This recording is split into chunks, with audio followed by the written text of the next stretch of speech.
Wisconsin is still dealing with a supply and demand issue when it comes to the coronavirus vaccine. Some of the pharmacies that had been giving people their first dose will not be able to this week. They found out they're not getting any doses.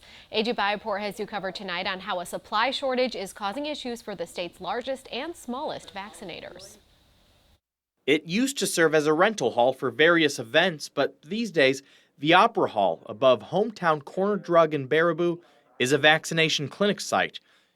Just not this week.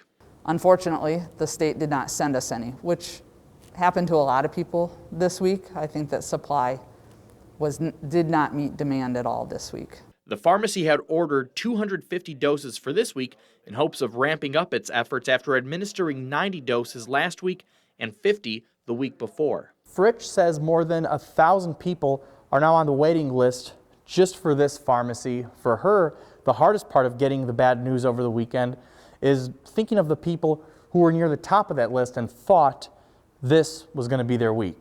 Disappointed isn't even the right word. I talked to someone this morning. They're very scared. Other retail pharmacies are denied this week as well.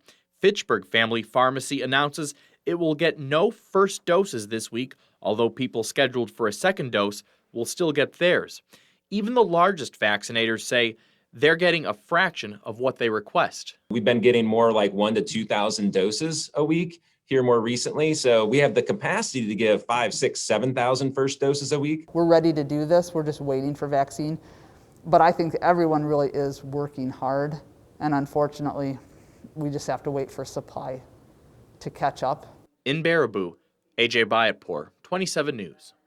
Fritch says DHS did say in its message that with more vaccinators now up and running across the state, it will be hard to meet everyone's requests until there's much more supply.